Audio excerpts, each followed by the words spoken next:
Will I miss my big jugs? Oh no, I don't think so.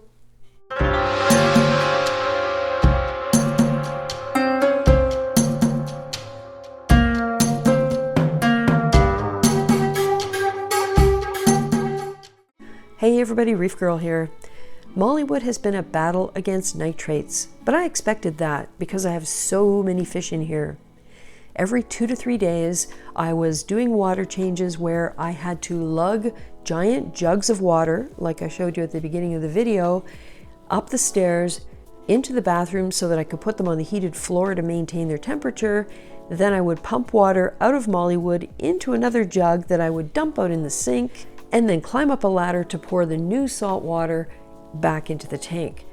This went on for over 3 months, and finally I decided that something needed to change. So I asked my husband what he thought and whether we could come up with a plan to semi-automate water changes for Mollywood. He came up with the idea of using what we already had.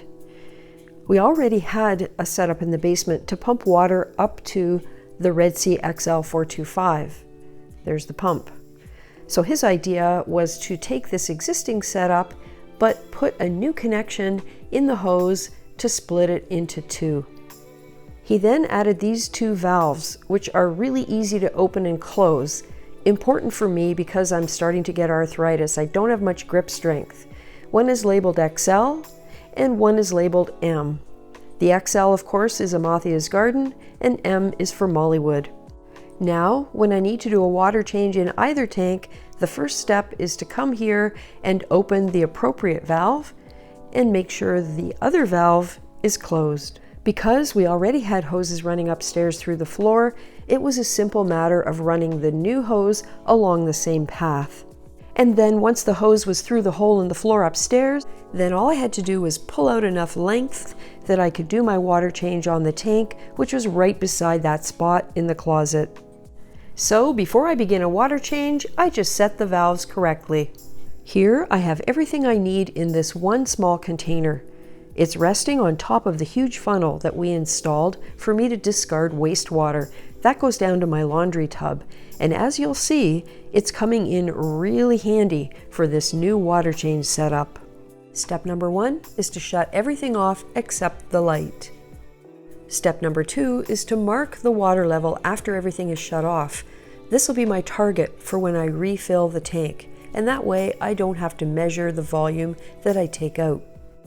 We're ready to start. All I need to do is turn on the pump and the water will start getting pumped out of here. You can see the timer in the lower right corner that will show how long this whole process takes. The little pump is the Sicce MiMouse pump. I've put a link in the description. It's attached to a food-grade silicone hose, and that hose is attached to another silicone hose that then goes into my big funnel.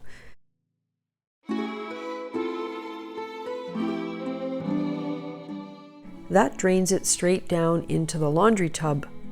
Those blue hose clamps are invaluable doing something like this because the silicone hoses are kind of floppy.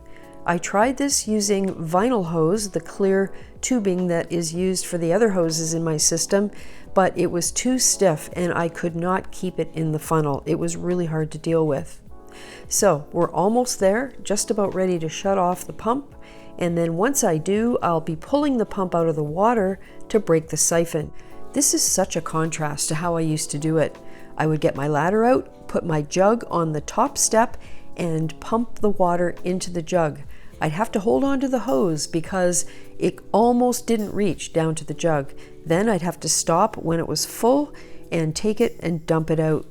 Repeat 3 times, and that was my process for having to do this. And because it was so hard to do, I only ever changed out 5 gallons at a time. Check it out, just under 6 minutes to take out approximately 7 gallons. Now it's time to put the water back in. Because this pump also supplies Amathia's Garden, the controller is in the drawer beside the big tank. So all I do is go over and turn on the switch marked SW in the drawer, and that starts the pump in the basement pushing water up here to put into this tank because of course I've set the valves to open up the left-hand valve for Mollywood. While I'm waiting for the water to go back in, I remove the small pump and dry it off and clean it and coil it back up nice and tidy to put it back in its box. You might have noticed that statue guy is laying on his side. That's the Cyphastrea project. The reason I did that is that the first time I did a big water change on this tank, I nearly killed the Cyphastrea because it was out of the water for such a long time. While I was doing things that were related to the water change, I wasn't thinking about the fact this coral was drying out. I'm very, very lucky it survived and it's doing well again. But now when I do a water change, I make sure I lay it on its side. So here we are about 11 minutes in. Using the old method, I wouldn't even have the water upstairs yet. I had to fill the water jugs one at a time using the tap at the bottom of the saltwater mixing tote. Then, when it was full, I would bring it upstairs and put it in the bathroom until I needed it to pour it back into the tank. Because I needed 3 jugs of water, I had to slug them up the stairs 3 times. Those were my leg days. The hose that's putting the water into the tank is also food-grade silicone. This stuff is generally used in brewing, craft breweries and things like that, or homemade beer. I'll put links in the description to the 2 different sizes of this type of hose that I've used in this project.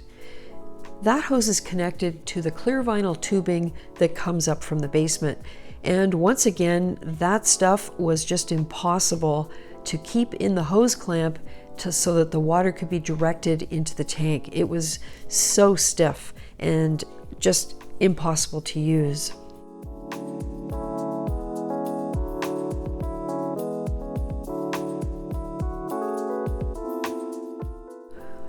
It takes longer to put the water back than it did to pump it out, and that's because the pump has to push the water so much higher than it does when I do a water change on the big tank.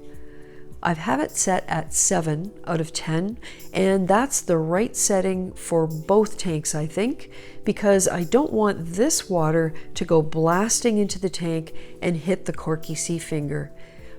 I've kept the end of the hose so that it's above the finished water level. That way I don't have to worry about losing any to a siphon when I go to turn the pump off. And here we are right at the end. All that's left now is to wait that last few seconds and turn the pump off when the water level reaches the line that I marked previously. And we're done.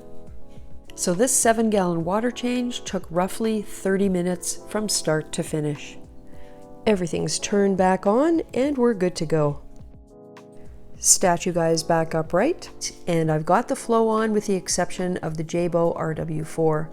I leave that for the mollies to clean up for a little while. Once they've lost interest, I turn it back on so I don't injure any of them when the pump suddenly starts.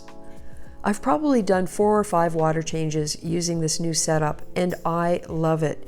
I'm sure you can imagine the change in how easy this is to do really makes me want to stay right on top of that nitrate problem. They're trending down. Last test, they were 15. So, mission accomplished. As always, thanks for watching. I really do appreciate it.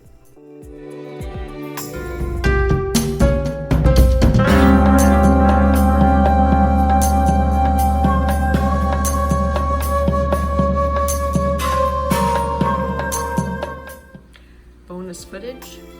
Here is gorgeous George. Looking gorgeous.